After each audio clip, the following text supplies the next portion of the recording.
Hello. My name is Anthony Gaba-DeLaCroix. I'm sorry, I'm laughing because when I originally thought about turning this on, well, yeah, when I thought about turning it on, I thought about be your authentic self. What are you gonna do? What's you? And I was gonna go like this. No, okay, we'll get to that. That was just my authentic self. I guess I'm just a silly person. Let's get into this. Um, let's see. My presentation skill, my passions. Who am I? Who is Anthony Batalwa? Something that I saw when I was reading on page 12, Nancy Duarte.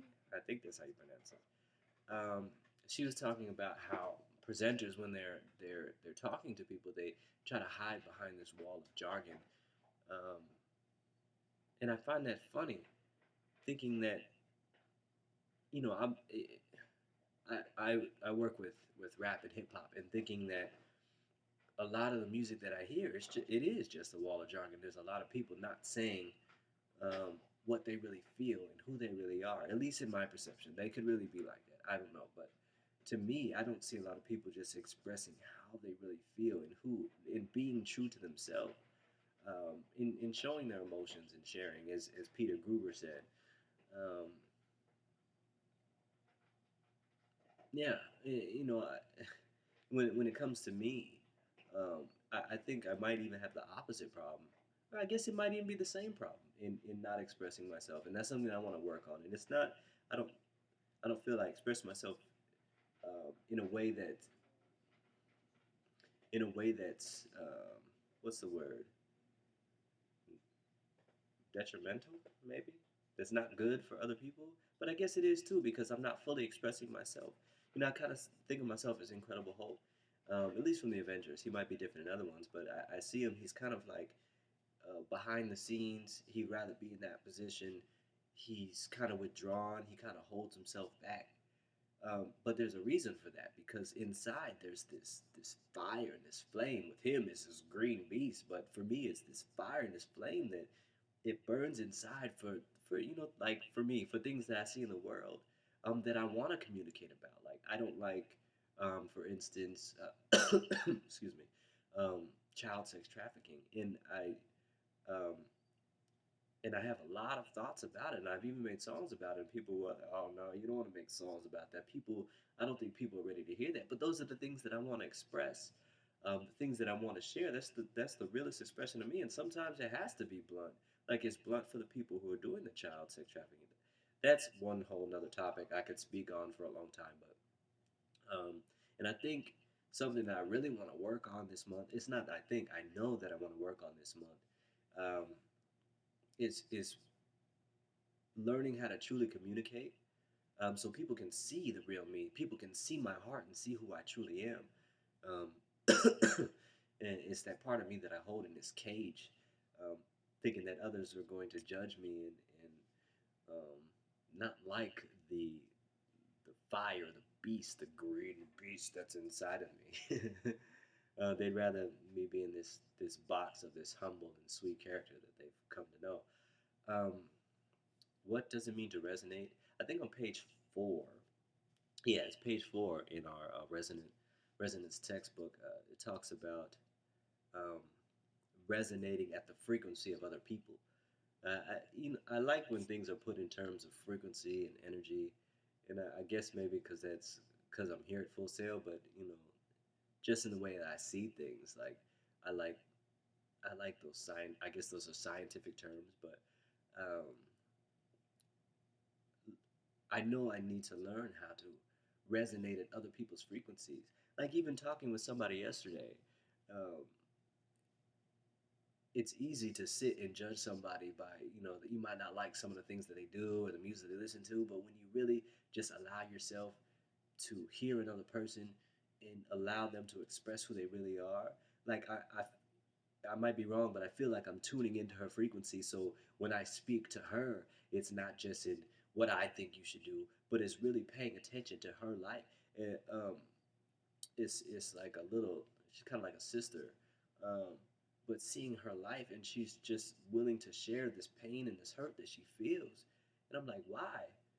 because in reading this, reading the book the past couple of days, I'm seeing, wow, I'm tuning into her frequency, um, and for some reason, I guess what the book says works.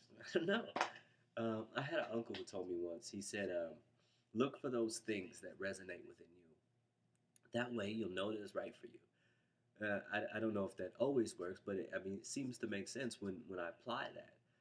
I haven't always looked to do that, but it is something that I'm looking forward to doing because I know those things that I'm going to resonate with. It's like those things are already inside of me, already wanting that connection, that frequency to come into agreement. Um, so yeah, that's totally awesome. Usually I'm used to being quiet, never really thought of myself, never really had the idea of being a presenter or a communicator. Um, and I know that from what I've read so far, I know that this class, it will plant. I like to look at things like seeds. I know that it will plant those thoughts in my mind, and that those trees and that fruit will start to develop. That I need to develop this area of my life of being a great communicator. And here comes the wisdom. Without great, I'm sorry, I started laughing for a second. Without great communication, the greatest heart will never be seen. Mm-hmm. A great communicator that I look up to, without a doubt, Martin Luther King Jr. In the sixth grade, I wrote in my yearbook. I don't know what I was thinking in sixth grader, but sixth grade, I said I want to be the next Martin Luther, Dr. Martin Luther King, whatever, Martin Luther King Jr. Um, I think that's before I realized all the things that he went through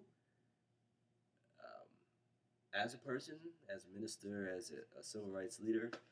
Um, but still, he to me, I look at him as a living word. Like he communicated. He was a voice for those who couldn't speak or who were too afraid to, and those that were in bondage. He spoke for those people. He was a voice for them. But he didn't just speak out. Like he walked with them. He lived with them. He fought with them for their rights. And not like fighting, but like with his life, he was willing, not able, he was willing, he was able to, but he was willing to to practice what he preached, to live out what his heart really desired. And I think that's awesome. And even though that I've seen all the things that he's went through, um, the impact that he had on society, I still have that sixth grade dream. So, you look at the world today, and it might not be a lot better, but I think the world is a little brighter today with the seeds that he did plant. Looking at these questions, I feel a little conflicted. I feel a lot of these questions, they're aimed towards me, and I'm thinking like, well, how do I make these more audience based? Am I drawing in the audience? Um, but I don't know. I think that's something that I can grow on. With the feedback that you give me from this video, Professor, I know this is part of the development. This is part of the steps that I need. Um, Something that I really enjoyed was on page 20. It might have been 21. There's a big picture of Yoda and Luke Skywalker. It doesn't get much better than that. But seeing myself, seeing myself as the mentor, not the hero. Everybody wants to be the one who gets it done. But is it really just that person who gets it done? Like Morpheus, like Yoda, Master Oogway in Kung Fu Panda, a father, a good father, um, in comparison to always wanting to be the Neos or the Skywalkers or the Kung Fu Pandas or the Sons.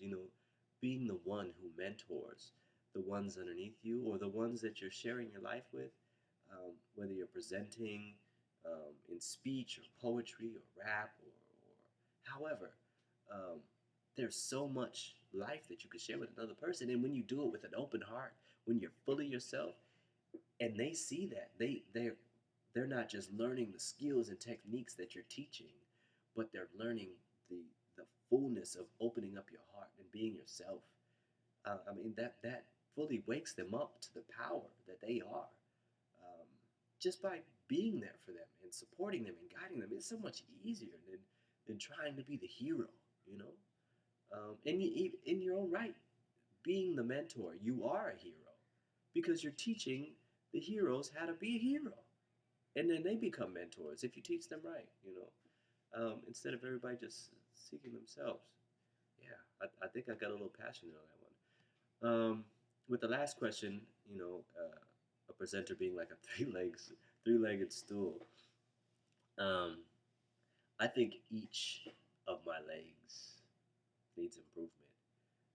I've had the opportunity to share and be on stage, you know, performing music and doing poetry and things like that. Um, but looking back now, I feel that I was lacking because I was fearful of fully expressing myself, fully being myself, just basing it on, you know, what this person will think. And because of that, I got that. You know, I was afraid to express myself, so I might slip up on words in the middle of a song and be like, I don't know where to go. What do I do? And then I have to freestyle the rest of the song, and it's like I got exactly what I was fearing, and that's not cool. Um, so I want to develop my communication skills, opening up my heart, and I think that ties to what I was saying about being a mentor, having to open up yourself, um, and being willing to just give yourself to people, as far as sharing yourself, not being fearful or lacking in in your mentality and your mind, having a thought process like, I have something to give you for your benefit. It's not I'm not saying that I'm the one that you need, but there's something in my life that I can share with you to help you be the best person that you could be. Um, you know, oh yeah, I was trying to think like what am I supposed to say then? I was thinking, you know, I compare it to, you know, like I have three children, and I kind of think I hear one of them. I do hear one of them. I have three children. That I see what I show them. That's what they imitate. You know, if my heart's closed, it's like a fireplace. I think I don't know what the thing's called that you pull open so that it opens up and the smoke can go out. I think it's called a chute or a flute or something like that. Um, if I keep it closed, if I keep my heart closed, all that smoke it starts to accumulate inside the house. And I've had that happen before. I don't know if you've ever had that happen, but I've had that happen, and it's not cool. Nobody likes a smoky house unless it smells really good, like you're cooking. But even then, like you open up the windows, get that smoke out. Open up the chute, open up your heart, let that smoke out so we can enjoy that the beauty and the power and the heat and the warmth of that fire that it, you know, for me is inside of me. For the fireplace, you know, it's inside the fireplace. Everybody loves the fireplace. Well, I love the fireplace. I don't know about you, but yeah, that's about all I got for this presentation. Thank you for your time. May your mind be filled with peace and your heart be filled with love. Thank you.